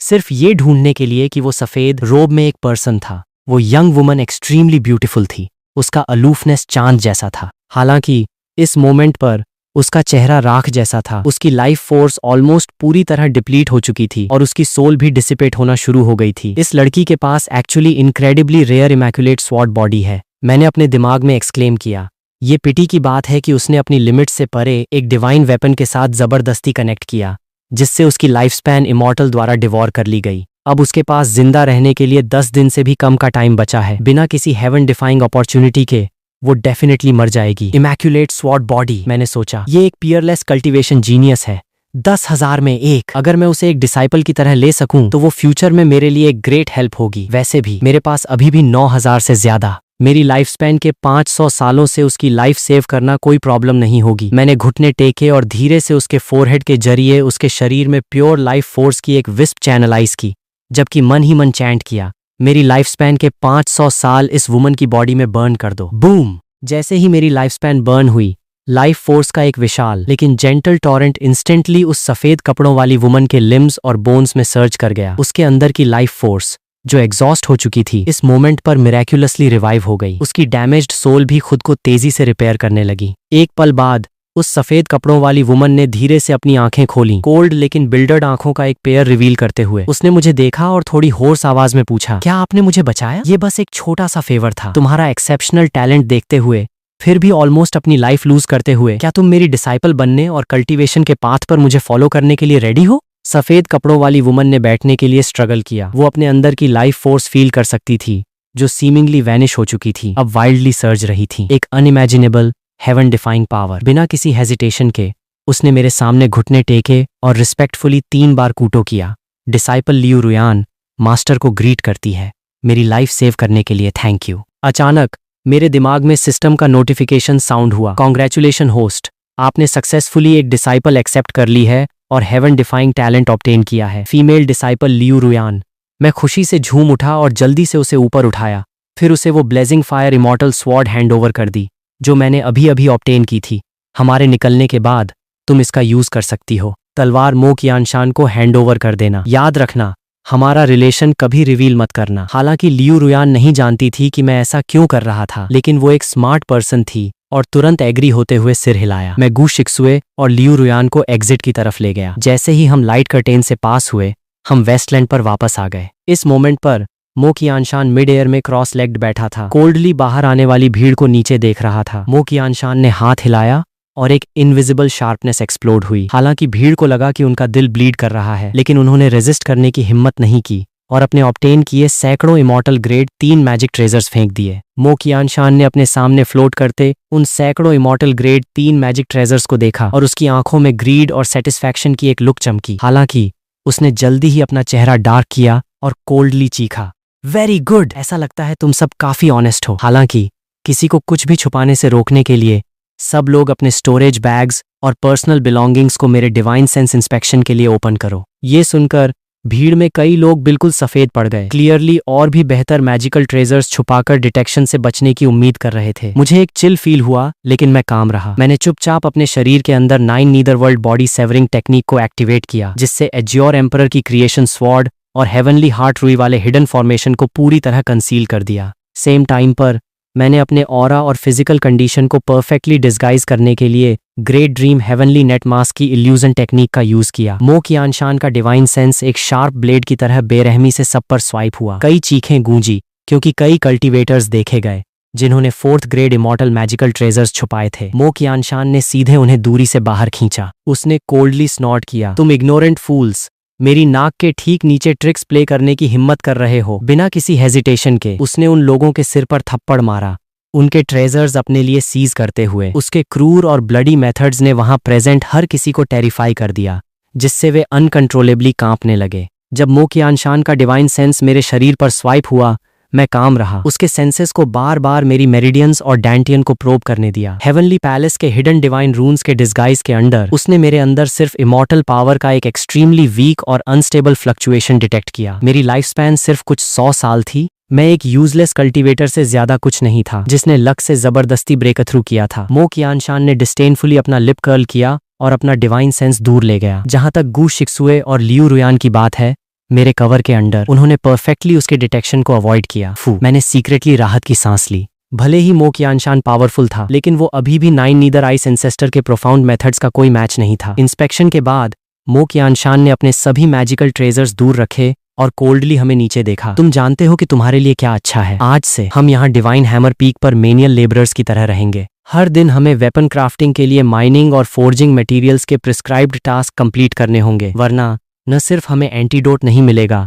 बल्कि हमें सोल सर्चिंग टॉर्चर भी सब्जेक्ट करना होगा। अब तुम सब काम पर वापस जाओ। ये कहने के बाद मो कियानशान एक large amount of treasure carry करते हुए लाइट की एक लकीर में बदल गया और बिना पीछे देखे सेक्ट की गहराइयों में वापस उड़ गया। हर किसी को लगा जैसे उन्हें माफी मिल गई हो और वे जमीन पर गिर पड़े, हैविली पैंट करते हुए। मैंने गू शिक्सुए और लियू रुयान को ऊपर उठाया और बिना किसी हेजिटेशन के चुपचाप हमारी अबेंडेंड केव की तरफ बढ़ गया। केव पर वापस सभी आइसोलेशन अरेज को एक्टिवेट करने के बाद हम फाइनली ट्रूली सेफ थे। गू शिक्सुए ने थपथपाया। अपने छोटे लाल चेहरे के साथ उसने कहा, मैं बहुत डर गई थी। उस बैड गाई की आंखें बहुत टेरिफाइंग थीं। लियू रुयान ने मुझे एक सीरियस एक्सप्रेशन के साथ देखा। मो फैमिली पावरफुल है और मो कियानशान एक late stage nascent soul realm expert है। यहाँ रहने का मीनिंग है कि हमारी लाइफ हर मोमेंट डेंजर में है, हमें नेक्स्ट क्या करना चाहिए। मैंने हल्का सा स्माइल किया और एक ब्लू स्टोन पर बैठ गया। डेंजर नहीं, दूसरों के लिए ये हेल है, लेकिन मेरे लिए ये परफेक्ट कल्टीवेशन ग्राउंड है। मो फैमिली ने हमें लोहा बनाना और क्यू कल्टीवेट करना सिखाया, जो मेरे लिए परफेक्टली सूट करता है। जब तक मैं कंटिन्यूअसली लोहा बना सकता हूँ, मेरी लाइफ स्पैन इन्फिनिटली बढ़ती रहेगी। इनफ लाइफ स्पैन के साथ मैं रिफाइन कर सकता हूँ और भी स्ट्रॉन्ग डिवाइन वेपन्स के साथ। मोहाइस्ट स्कूल मेरी आंखों में मुर्गियों और कुत्तों के झुंड से ज्यादा कुछ नहीं होगा। मैंने अपने सामने खड़ी अपनी 2 फीमेल डिसाइपल्स को देखा। मेरा एक्सप्रेशन सीरियस हो गया। शुएर, रुयान, आज से मैं तुम्हें ट्रू 9 नीदरवर्ल्ड ड्यूक सिखाऊंगा। इस डिवाइन विंड में हमें बस एंड्योर करना है और वेट करना है। जब मैं इनफ स्ट्रेंथ एक्यूमुलेट कर लूंगा, हाँ, वही वो दिन होगा जब मोहाइस्ट स्कूल तबाह हो जाएगा। उन दोनों लड़कियों ने मेरी डीप और मैजेस्टिक नजरों को देखा और उनके दिलों में इनवॉलंटरीली सिक्योरिटी और एडमिरेशन का एक स्ट्रॉन्ग सेंस राइज हुआ। उन्होंने एक साथ रिप्लाई किया, यस, डिसाइपल्स आपके ऑर्डर्स ओबे करेंगी। आने वाले दिनों में मैं एक ऑर्डिनरी अनरिमार्केबल ब्लैकस्मिथ, एक मेनियल लेबरर बन गया। हर दिन मैं डिवाइन हैमर पीक की माइंस में ब्लैक आयरन और माइन करने जाता, फिर ब्लैकस्मिथ की शॉप पर वापस आकर ब्रिटल बोन्स पर हैमर चलाता। दूसरों के लिए मैं सिर्फ एक यूजलेस मॉर्टल था जो सर्वाइवल के लिए डेस्परेटली भीख मांग रहा था, लेकिन कोई नहीं जानता था कि मेरे हैमर के हर स्विंग के साथ मेरी लाइफ स्पैन एक एस्टोनिशिंग रेट से बढ़ रही थी। 1 दिन, 10 दिन, 1 साल, 10 साल, सिर्फ 1 महीना बीता था। मैंने न सिर्फ मोहाइस्ट स्कूल द्वारा असाइन टास्क कंप्लीट किया, बल्कि मैंने सीक्रेटली दर्जनों पियरलेस स्वॉर्ड स्टैंड्स भी फोर्ज किए जो स्क्रैप आयरन की तरह डिस्गाइज्ड थे, और मेरी लाइफ स्पैन साइलेंटली नॉर्मल पर वापस आ चुकी थी। 1,30,000 सालों के बाद मेरे केयरफुल गाइडेंस के अंडर गु शिक्सुए और लियू रुयान की स्ट्रेंथ में भी लीप्स एंड बाउंड्स से इंप्रूवमेंट हुआ। भले ही गु शिक्सुए एक ब्लॉक्ड मेरिडियन के साथ पैदा हुई थी और इमॉर्टल पावर कल्टीवेट नहीं कर सकती थी, लेकिन क्यू रिफाइनिंग डिवाइन पैटर्न्स की उसकी अंडरस्टैंडिंग एक एक्सट्रीमली टेरिफाइंग लेवल पर पहुंच गई थी। जब मैंने उसे 9 नीदर आइस एंसेस्टर का Q refining experience pass on किया, तो वो एक ऑर्डिनरी आयरन स्वॉर्ड पर ऐसे कॉम्प्लेक्स फॉर्मेशंस इंस्क्राइब करने में केपेबल हो गई जिसे एक नेसेंट सोल रेल्म कल्टीवेटर भी समझ नहीं सकता था। लियू रुयान और भी एक्स्ट्रॉर्डिनरी थी। वो ओरिजिनली एक इमैक्युलेट स्वॉर्ड बॉडी थी। वो स्पिरिचुअल मेडिसिन लेने के बाद जो मैंने अपनी लाइफ स्पैन से रिफाइन की थी, उसके शरीर में स्वॉर्ड इंटेंट हर दिन वाइल्डली इंक्रीज हुआ। सिर्फ 1 महीने में वो पहले ही चुपचाप mid stage of the concentration realm तक ब्रेक थ्रू कर चुकी थी, और उसकी स्वॉर्ड एनर्जी इतनी प्योर थी कि वो इजीली हायर लेवल्स के अपोनेंट्स को चैलेंज कर सकती थी। हालांकि उसकी पीसफुल लाइफ ज्यादा टाइम नहीं चली। डिवाइन हैमर पीक पर एक हैंडीमैन की तरह काम करते हुए उसका कुछ ब्लाइंड लैकिस से एनकाउंटर होना इनएविटेबल था। एक दिन मैं ब्लैकस्मिथ शॉप में लोगों को इंस्ट्रक्ट कर रहा था कि बिना ब्लड सक किए डिवाइन रून्स कैसे इंस्क्राइब किए जाते हैं, तभी एक बर्ली 1 आइड कल्टीवेटर जिसका चेहरा स्कार्स से भरा था, कई इल इंटेंशन हैंडीमैन के साथ अंदर घुस आया। इस 1 आइड कल्टीवेटर का नाम झांग कुआंग था, जो मो कियानशान का एक कैपेबल हेंचमैन था, जो स्पेसिफिकली हमें हैंडीमैन डिसाइपल्स की तरह सुपरवाइज करने के लिए रिस्पॉन्सिबल था। वो यूजुअली एक्सट्रीमली टायरेनिकल और डोमिनेटिंग था। उसने अपने ड्राई लिप्स लिक किए और ग्रीडली स्माइल किया। ओह लिनफान, तुम गुड फॉर नथिंग, तुम तो काफी लेडीज मैन हो। तुमने एक्चुअली ऐसी 2 ब्यूटीफुल गर्ल्स को छुपा कर रखा है। मैं माइंस में खुद को बोन्स तक काम में झोंक रहा हूँ, और आज मुझे अपनी सेवा के लिए टी और वाटर सर्व करने के लिए 2 मेड्स की नीड है, इसलिए मैं इन्हें अपने साथ ले जा रहा हूँ। मैंने अपनी भौहें थोड़ी सिकोड़ी, धीरे से हाथ का हैमर नीचे किया और उन दोनों डिसाइपल्स के सामने खड़ा हो गया। शांति से उसे देखते हुए, steward Zhang, sect rules dictate करते हैं कि सर्वेंट्स और डिसाइपल्स की अपनी ड्यूटीज होती हैं। वे मेरी असिस्टेंट्स हैं, आप उन्हें नहीं ले जा सकते। झांग ने एरोगेंटली ऐसे एक्ट किया जैसे उसने दुनिया का सबसे बड़ा जोक सुन लिया हो। रूल्स यहाँ डिवाइन हैमर पीक के रूल्स हैं? हा, तुम कचरे का एक टुकड़ा जो मुश्किल से इमॉर्टैलिटी की एस्पिरेशन रख रहा है, मुझसे रूल्स की बात करने की हिम्मत कर रहे हो? तुम शेमलेस बास्टर्ड, इसे पीटो। झांग के एरोगेंटली पीछे कई सर्वेंट्स नॉट किए और मुट्टियां भींचे मेरी तरफ चार्ज किए। मैंने सांस ली, थोड़ा हेल्पलेस फील करते हुए। मैं बस चुपचाप लोहा फोर्ज करके अपनी स्किल्स होन करना चाहता था। ये फूल्स हमेशा मेरे दरवाजे पर नॉक करने क्यों आ जाते थे? मेरे मास्टर ने मुझे उन्हें मारने को कहा, लेकिन मैंने डिसमिसिवली अपना हाथ हिलाया, उसे पीछे हटने का सिग्नल देते हुए। मुझे ये क्यों करना चाहिए? इससे सिर्फ तुम्हारे हाथ गंदे होंगे। मैंने सर्वेंट्स को अपनी तरफ चार्ज करते देखा, मन ही मन चैंट करते हुए, मेरी लाइफ स्पैन के 10 साल मेरी मुट्टियों में बर्न कर दो। एक वायलेंटली पावरफुल फोर्स ने इंस्टेंटली मेरी मुट्टियों को भर दिया। इससे पहले कि कोई मेरी मूवमेंट भी देख पाता, मैंने एक कदम आगे बढ़ाया और फ्रंट वाले सर्वेंट की चेस्ट पर स्क्वायरली पंच जड़ दिया। एक डल थड के साथ वो हैंडीमैन डिसाइपल जिसके पास कॉन्सेंट्रेशन रेल्म के अर्ली स्टेज का कल्टीवेशन लेवल था, उसके पास चीखने तक का टाइम नहीं था। इससे पहले कि वो हवा के एक झोंके की तरह उड़ जाता, एक काइट की तरह वो पीछे की तरफ उड़ा और दूर माउंटेन वॉल से हैविली क्रैश हुआ, इंस्टेंटली कॉन्शियसनेस लूज करते हुए। बाकी बचे 2 सर्वेंट्स अचानक रुक गए। उनकी आंखें सॉकेट से बाहर आने वाली थीं क्योंकि वे इस सीन को घूर रहे थे। ये कैसे पॉसिबल है? क्या लिन फान एक गुड फॉर नथिंग नहीं है जिसने लक से ब्रेक थ्रू किया? उसके पास ऐसी टेरिफाइंग फिजिकल स्ट्रेंथ कैसे हो सकती है? झांग कुआंग ने भी अपनी स्माइल ड्रॉप की। उसका एक्सप्रेशन इनक्रेडिबली ग्लूमी हो गया।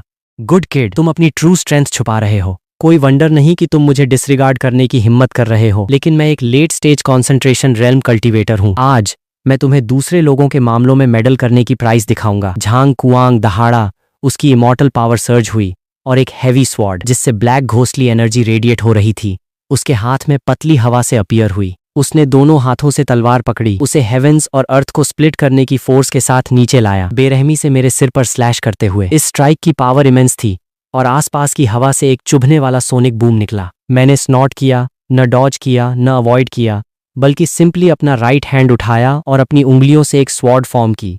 नीचे आती हैवी स्वॉर्ड को लाइटली टैप करते हुए, तुम मौत को दावत दे रहे हो। झांग कुआंग ने देखा कि मैंने उसके मैजिक वेपन को पकड़ने के लिए अपनी नंगी उंगलियों का यूज करने की हिम्मत की और उसके चेहरे पर एक क्रूर स्माइल आ गई। हालांकि अगले ही सेकंड उसकी स्माइल उसके चेहरे पर पूरी तरह फ्रीज हो गई। एक क्रिस्प मेटेलिक क्लैंग गूंजा जैसे ही मेरी उंगली झांग कुआंग के ब्लेड के अगेंस्ट प्रेस हुई। सरप्राइजिंगली मुझे कोई नुकसान नहीं हुआ। इसके बजाय ब्लेड से एक टेरिफाइंग ओवरवेलमिंग फोर्स रिबाउंड हुई। क्रैक! जिस मोमेंट झांग कुआंग की ब्लैक हैवी स्वॉर्ड ने मेरी उंगली को छुआ, वो अनगिनत स्पाइडर वेब जैसे फिशर्स के साथ क्रैक ओपन हो गई। फाइनली एक बूम के साथ ब्लैक आयरन फिलिंग्स के शावर में चकनाचूर होते हुए झांग कुआंग जैसे उसे कोई हैवी ब्लो लगा हो, खून की उल्टी किया और पीछे की तरफ उड़ा। कई मीटर्स दूर एक पैथेटिक हीप में लैंड हुआ। अपने मुंह के कॉर्नर पर लगे खून को इग्नोर करते हुए उसने मुझे खौफ से देखा। कौन हो तुम? तुम पॉसिबली एक ऑर्डिनरी हैंडीमैन डिसाइपल नहीं हो सकते। मैं कदम दर कदम उसके पास गया, कोल्ड इंडिफरेंस के साथ उसे नीचे देखते हुए।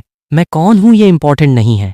क्या मैटर करता है वो ये है कि तुम आज इन्हें लेकर नहीं जा सकते और तुम अपनी स्टुपिडिटी की प्राइस पे करोगे। झांग कुआंग ने मेरे अंदर से निकलने वाले टेरिफाइंग एबिस जैसे प्रेशर को फील किया और वो टेरिफाइड था। वो जानता था कि उसने ततैया के छत्ते में लात मार दी है और तुरंत जमीन पर घुटने टेक दिए। डेस्परेटली कूटो करते हुए मर्सी की भीख मांगने लगा। सीनियर, मेरी लाइफ स्पेयर कर दीजिए। सीनियर, मेरी लाइफ स्पेयर कर दीजिए। मैं ब्लाइंड और डिसरिस्पेक्टफुल था। मैंने आपको ऑफेंड किया है। सीनियर, बस इस छोटे लौंडे को जाने दीजिए। हा, मैंने इस पहले से एरोगेंट लैग की तरफ बिना किसी इमोशन के देखा। मैंने उसे डायरेक्टली किल नहीं किया, क्योंकि इस सेक्ट में अगर एक स्टीवर्ड बिना किसी कॉज के मर जाता तो ये डेफिनेटली मो कियानशान के पर्सनल इन्वेस्टिगेशन को अट्रैक्ट करता। मुझे अभी भी डेवलप होने के लिए टाइम चाहिए। मैं उसे अलर्ट नहीं कर सकता। यहाँ से दफा हो जाओ। अगर मैंने तुम्हें दोबारा इस जगह के पास आते देखा तो तुम्हारा फेट भी इस चाकू जैसा होगा। जैसे उसे माफी मिल गई हो। उसके मुंह से एक और वर्ड निकालने की हिम्मत कैसे होती? वो कई इंजर्ड सर्वेंट्स के साथ ब्लैकस्मिथ शॉप से बाहर भाग खड़ा हुआ। लियू रुयान दूर चली गई। वो थोड़ी चिंता के साथ मेरे साइड आई और बोली, मास्टर। भले ही झांग कुआंग डरकर भाग गया, लेकिन वो वापस जाकर डेफिनेटली मो कियानशान को हमारे बारे में रिपोर्ट करेगा। क्या हमें एडवांस में कुछ प्रिपरेशंस नहीं कर लेनी चाहिए? कोई बात नहीं, उसकी हिम्मत नहीं होगी जाने की। वो उस टाइप का कायर है जो वीक को बुली करता है और स्ट्रॉन्ग से डरता है। वो एक्सट्रीमली सेल्फिश और मौत से डरने वाला है। अगर वो हमें रिपोर्ट करता है तो इससे न सिर्फ उसकी इनकॉम्पिटेंस एक्सपोज होगी, बल्कि अगर इससे मुझे उसे मारने का प्रोवोकेशन मिला तो ये उसके लिए एक बहुत बड़ा लॉस होगा। अगले कुछ दिनों में उस झांग कुआंग ने न सिर्फ कोई नया पंगा नहीं लिया, बल्कि शेंचुई पीक से जो टास्क हमें मिलते थे वो भी अजीब तरीके से आधे हो गए। और हमारे कल्टीवेशन रिसोर्सेज, भाई, सोर्स और मॉर्टल ड्रीम के रेयर ट्रेजर्स के दाम डबल हो गए। साफ था कि झांग कुआंग चुपचाप मक्खन लगाने की फिराक में था। मैं भी सुकून और शांति के चक्कर में खुश था। अपने गुफा में दोनों चेली के साथ दिन रात हथौड़ा चलाने और कल्टीवेशन में लगा रहता। देखते ही देखते 6 महीने बीत गए। इस बीच दबा के लोहा कूटने की मेहनत रंग लाई और मेरी लाइफ स्पैन चुपचाप बढ़कर पूरे 1.5 लाख साल पहुंच गई। उधर 9 नेदर आइस क्लैन ने भी ढेर सारे प्योर बीस्ट एसेंस के दम पर आखिरकार अपनी 30% ताकत वापस पाली थी। लौंडे, मुझे डिवाइन विंड के काफी गहरे में कुछ गजब की चीज दबी होने का एहसास हुआ है। उस चीज से जो वाइब्स आ रही हैं वो पक्का 5th ग्रेड इमॉर्टल के लेवल से ऊपर की हैं। शायद वो कोई टुकड़ा हो, कोई प्राचीन आर्टिफैक्ट। मेरा दिल धक से रह गया। इस डिवाइन हैमर पीक में ऐसा खजाना छुपा है, तभी मोइस्ट्स ने अपना हेडक्वार्टर यहाँ बनाया था। लगता है वो भी इसी प्राचीन आर्टिफैक्ट के चक्कर में आए थे। सोल्जर ने सिर हिलाया। बिल्कुल, लेकिन उसके आसपास जो रहस्यमयी ऑरा है वो भारी सील है और उसमें अंतहीन नफरत और मौत का सन्नाटा भरा है। सदियों से ये मोइस्ट तुम जैसे मॉर्टल असेंशनिस्ट्स की लाइफ स्पैन चूस रहे हैं ताकि उस प्योर लाइफ फोर्स से इस डेमन को साफ करके पाला जा सके। उस आर्टिफैक्ट के आसपास की ये मौत वाली वाइब्स, अगर मैं गलत नहीं हूं तो कम से कम 3 महीने और ज्यादा से ज्यादा आधा साल टिकेंगी, फिर सील पूरी तरह टूट जाएगी। उस वक्त मो कियानशान पक्का तुम जैसे सारे छुटभइये चेलों की बलि चढ़ाकर उस डिवाइन आर्टिफैक्ट पर जबरन कब्जा कर लेगा। ये सुनते ही मेरी आंखों में खूंखार कातिलाना तेवर आ गए। मो फैमिली का क्या शातिर प्लान है। एक डिवाइन आर्टिफैक्ट के लिए ये लोग सैकड़ों कल्टीवेटर्स की बलि चढ़ाने को तैयार हैं। खैर, अब जब मुझे इसका पता चल गया है तो मो फैमिली इस डिवाइन आर्टिफैक्ट को भूल ही जाए। अपनी 1.5 लाख साल की भारी भरकम लाइफ स्पैन को देखकर मेरे चेहरे पर एक ठंडी मुस्कान आ गई। जब तुम अपनी लाइफ स्पैन से सील तोड़ना चाहते हो तो मैं अपनी 1.5 लाख साल की लाइफ स्पैन से तुम्हें एक तगड़ा सरप्राइज देने की तैयारी में। मैं बाहर से तो रोज की तरह ब्लैक स्मिथिंग करता रहा, पर चुपचाप गु जीक्स्यू और लियू रुयान को यहाँ से निकलने की तैयारी करने को कह दिया। वहीं हर रात सन्नाटे में मैं चुपचाप अर्थ इन्फिल्ट्रेशन टेक्निक का यूज करके डिवाइन हैमर पीक की गहराइयों में घुस जाता। 9 नेदर सोल्जर्स के इशारे पर मैं खतरनाक मैग्मा और मौत के साए वाली लेयर्स को पार करते हुए आखिरकार डिवाइन हैमर पीक के बिल्कुल कोर में पहुंच गया। रात के आसमान में एक डार्क रेड डरावनी रोशनी तैर रही थी। मैं धीरे से उठा और अपने शरीर से धूल झाड़ी, वो धूल जो असल में प्योर इमॉर्टल एनर्जी थी जिसे जबरन मरोड़कर विकृत कर दिया गया था, जो अब पूरी तरह से खतरनाक एनर्जी में बदल चुकी थी। XUAR रुयान, शो शुरू होने वाला है। चलो। मैं शांति से दोनों चेलियों को लेकर उस टूटी फूटी गुफा से बाहर आया। इस वक्त आधी पहाड़ी पर तेज आंधी चल रही थी जिससे आसमान में पत्थरों के टुकड़े उड़ रहे थे। अनगिनत नौकर चेले चेहरे पर खौफ और लाचारी लिए पहाड़ी की चोटी पर बने प्लाजा की तरफ भागे जा रहे थे। उनके कदम डगमगा रहे थे और हर चेहरे पर मायूसी थी, क्योंकि उन्हें साफ महसूस हो रहा था कि उनके अंदर की इमॉर्टल पिल पागलों की तरह जल रही है। उनकी रूह की गहराइयों से उठने वाला वो सन्नाटा अदृश्य जंजीरों की तरह उन्हें आगे घसीट रहा था। वो खून नहीं चूस रहा था, बस मेरे पीछे पीछे चल रहा था। मास्टर, वो लोग कितने दर्द में दिख रहे हैं। वो इमॉर्टल पिल सच में बहुत घटिया चीज है। मैंने धीरे से उसके कंधे पर हाथ रखा और प्यार से समझाया, डरो मत XUAR, तुम्हारा मास्टर यहाँ है और तुम्हें खरोंच तक नहीं आने देगा। मास्टर, अगर बाद में फाइट शुरू हुई तो मैं सबसे आगे रहने को तैयार हूँ। मैं थोड़ा मुस्कुराया और सिर हिला दिया। कोई जल्दी नहीं है, पहले तमाशा देखते हैं। जब मो किंगशान अपनी कामयाबी के 7वें आसमान पर होगा तब उसे एक बड़ा गिफ्ट देंगे। जब हम पहाड़ की चोटी वाले प्लाजा पर पहुंचे तो सामने का नजारा शानदार पर डरावना था। सैकड़ों नौकर चेले प्लाजा के बीच में एक बड़े घेरे में घुटनों के बल बैठे थे। वो बड़ा सा वेदी पूरी तरह चमक रहा था और जमीन पर डार्क रेड सिंबल्स घूमते हुए बीचों बीच रखे ताइहुआंग किंग युआन कड्रॉन की तरफ बढ़ रहे थे। मो कियानशान हवा में तैर रहा था। उस कड्रॉन के ठीक ऊपर उसका पूरा शरीर चमक रहा था। कंसंट्रेशन रीम के लेट स्टेज कल्टीवेटर का वो खौफनाक प्रेशर हवा में था, जिससे आग की रोशनी में उसका सूखा हुआ चेहरा और भी ज्यादा भयानक लग रहा था। हा हा हा, मो कियानशान जोर से हंसा। लोगों, आज का दिन मो क्लैन के लिए अपना योगदान देने का है। हा हा हा। जैसे ही तुम अपनी लाइफ स्पैन इस डिवाइन कड्रॉन को दोगे और सील टूटेगी, मैं तुम्हें तगड़ा इनाम दूंगा। भीड़ में से एक बूढ़े कल्टीवेटर ने मुश्किल से सिर उठाया। उसकी आवाज कांप रही थी। एल्डर मो, आप पहले ऐसे नहीं थे। आपने पहले ऐसा कुछ नहीं कहा था। आपने तो साफ वादा किया था कि अगर हम टाइम पर ट्रेजर्स देंगे तो आप हमें एंटीडोट देंगे। तुम सब मामूली नौकरों के सिवा कुछ नहीं हो। तुम्हारी मुझसे बार्गेनिंग करने की हिम्मत कैसे हुई? बिना तुम्हारी लाइफ स्पैन के मैं इसे कैसे कंट्रोल करूंगा? ग्रेट डेसोलेट एज्योर ओरिजिन कड्रॉन, हा हा हा, आज तुम में से कोई नहीं बचेगा। इतना सुनते ही प्लाजा में कल्टीवेटर्स चीखने लगे, सिर पकड़कर दर्द से जमीन पर तड़पने लगे। उनकी लाइफ फोर्स हरी लाइनों में बदलने लगी, जो जमीन के सिंबल्स के सहारे ग्रेट डेसोलेट एज्योर ओरिजिन कड्रॉन के टॉप की तरफ पागलों की तरह भाग रही थी। मैं ठंडे दिमाग से यह नजारा देख रहा था और अपने अंदर 9 नेदर हेवनली पैलेस टेक्निक को एक्टिवेट कर रहा था। ग्रेट डेसोलेट एज्योर ओरिजिन कड्रॉन, जो मेरे डैंटियन के अंदर मेरी डिवाइन सेंस से जुड़ा था, हल्के से गड़गड़ाया। मो कियानशान, तुझे सच में लगता है कि सब तेरे हाथ में है? मैं मन ही मन हंसा। मैंने गु जीक्स्यू और लियू रुयान को भी नीचे गिरने का इशारा किया, जैसे वो भी दर्द से तड़प रही हो। मो कियानशान की नजर भीड़ पर घूमी और घूमते घूमते आखिरकार मुझ पर टिक गई। उसने हल्की सी भौहें सिकोड़ी, क्योंकि उसे लगा कि मेरी लाइफ फोर्स बहुत ही धीरे धीरे खिंच रही थी। लिन फैन, तू कचरे के टुकड़े, तू अभी तक कैसे टिका हुआ है? मो कियानशान पलक झपकते ही मेरे सामने आ गया। मैंने चेहरे पर खौफ का मुखौटा पहन लिया। मेरा शरीर बुरी तरह कांप रहा था। एल्डर मो, छोड़ दो मुझे। मैं तो बस पैदाइशी तगड़ा हूं और मेरी नींव मजबूत है। प्लीज एल्डर, रहम करो। मजबूत नींव ही तो चाहिए ताकि तू मुझे और ज्यादा कंट्रीब्यूट कर सके। इतना कहकर उसने मेरे कंधे पर हाथ मारा, मेरी लाइफ स्पैन जबरन खींचने की कोशिश में। लेकिन जैसे ही उसकी हथेली मेरे कंधे से छुई, मैंने मन में बुदबुदाया, burn 500 years of life span. Backlash. एक भयानक अकल्पनीय लाइफ फोर्स मेरी नसों में बाढ़ की तरह दौड़ी और सीधे मो कियानशान के शरीर में घुस गई। मो कियानशान का चेहरा एकदम से बदल गया। उसे अपनी नसों में एक बेहद हिंसक ताकत का बवंडर महसूस हुआ। ये ताकत बहुत ज्यादा थी। ये इसकी औकात से बाहर है। ये कैसे हो सकता है? एक मामूली मॉर्टल के पास इतनी खौफनाक लाइफ फोर्स कहां से आई? मो कियानशान चीखा और लड़खड़ाते हुए पीछे हटा। उसके मुंह के कोने से थोड़ी सी प्राइमोडियल एनर्जी भी टपक गई। मैं धीरे से खड़ा हो गया।